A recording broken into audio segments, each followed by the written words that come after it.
I met a few cool people today, and one of them gave me the idea to make a video talking about finding your passion in life. And so, due to this idea, it made me think a lot about how I would explain this to someone who doesn't exactly know where they want to go and what they want to do in life. I think our biggest mistake is trying to define our life with one singular purpose. I think in life, as long as you have goals, that you will be successful and driven in something, that is what matters.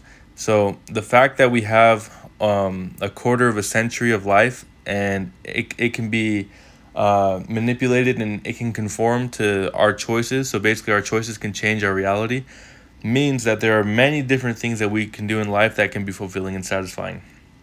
To say that we're working up to one singular purpose kind of defeats the whole point. And the way I would illustrate it is with this drawing here is the idea, the concept of a mountain. Life is like a climb. Sometimes we think that it's just like a fork in the road where you have to choose one or the other, or there's like a million different paths and you choose one.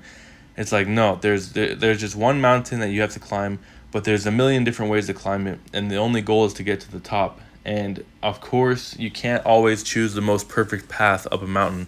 If you ever get stuck, you don't just climb down all the way back to the bottom to start over. You just find a way around your obstacle and continue climbing. You continue the ascent.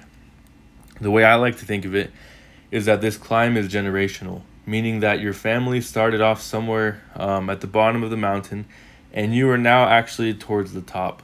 If we follow the relative timeline of the earth that the Lord has given us in the Bible, we can honestly assume that we are closer to the end times than anyone has ever been.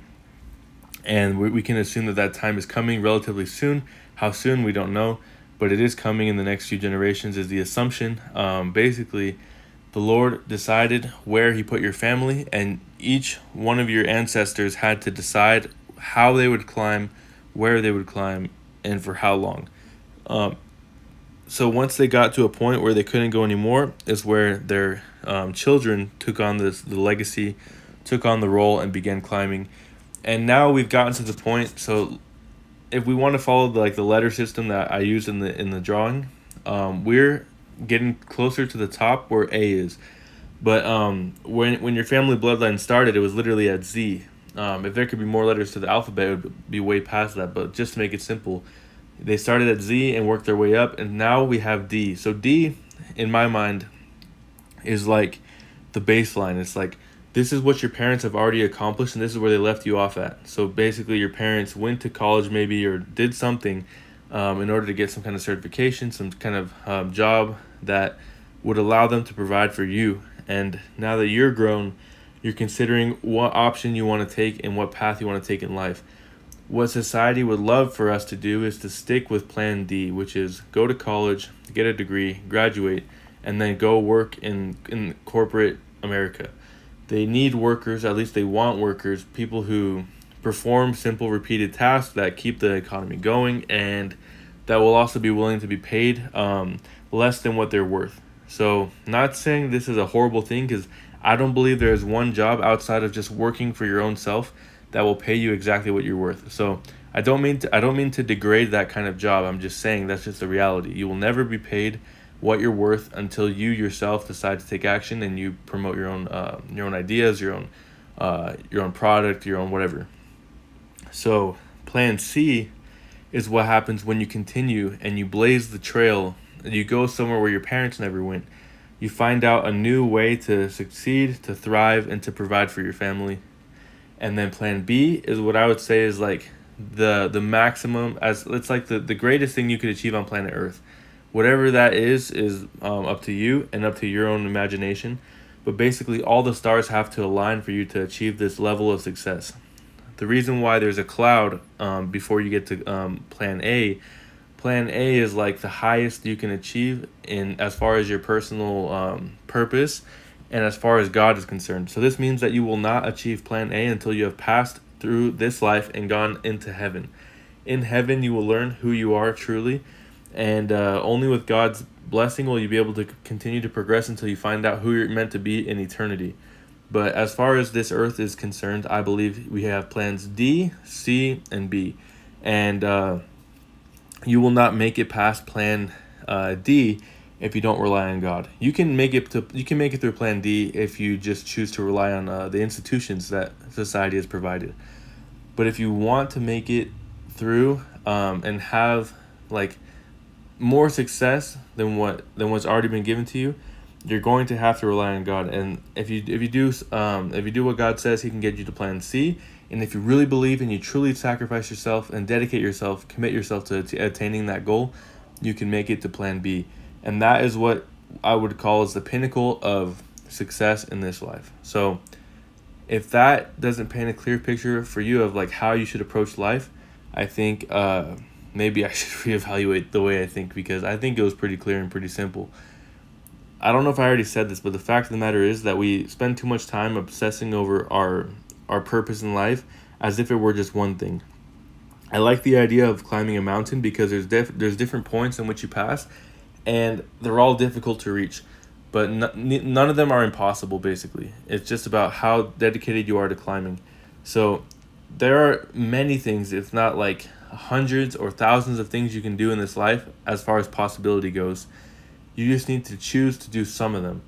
Do as many as you can. And the fact that we focus, or at least our society tells us to focus on one simple thing, which is like get a career and like let that career define you, is indicative of what their intentions are with us. They want us to be slaves. They want us to work in the monkey factory. I believe that just due to the fact that us humans are capable of imagination, it just means that God put in us the ability to create things that are not yet existing. Therefore, we should not attempt, unless we have no other choice, we should not attempt to live a life that's already been lived. We should attempt to create a new life that doesn't exist yet. And this life, theoretically and hopefully, will be better than the one that is currently possessed by most people. By pushing the envelope, by being on the cutting edge of humanity, we get to, create that reality for what we want our children to experience. So now I'm going to get into the workout, finally. But I hope everyone can contemplate their own purpose and passions and whatnot, and identify that they don't have one purpose. If not, they have many purposes in life. That's all I wanted to get out of that whole explanation. That's what I wish people would understand. So as far as the workout went, I was doing a lot of, alignment work, making sure like I didn't go so heavy because I know that I have postural imperfections. I have issues with alignment, and I'm talking to the dude next to me because he was a good friend I met today. Basically, I stole the bench from him after he was done, and then met up again.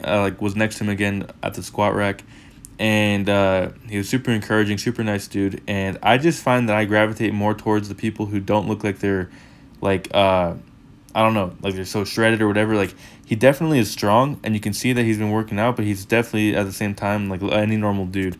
And to relate to and connect to someone like that, because I don't feel like I'm anywhere like near where I want to be in my fitness goals.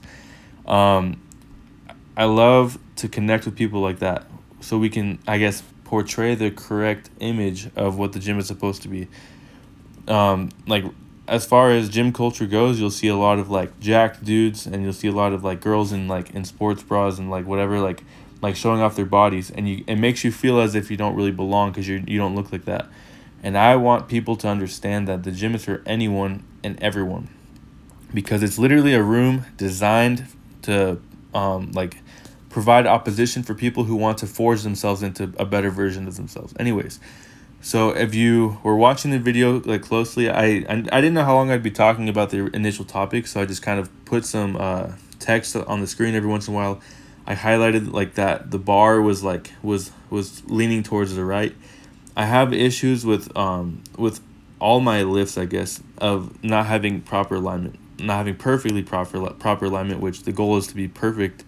Even if I can't really attain it, as I get closer to perfection, I'll get better. So what I wanted to say though about the bench press that I wasn't able to say because I was talking about other stuff is I visualize this in my mind. So proper hand placement, at the same time you got to turn your wrist to make sure that your wrist is straight, that it's not pushed back, like as if you were doing a push-up on the ground. That's not how you want your wrist to bench. You want to point your knuckles straight through the bar, if that makes sense. You want your hands to follow the same line that as your elbows down to your chest and back up again. That's the best way I could advise you guys, as far as alignment goes for the bench press, to keep yourselves posturally correct.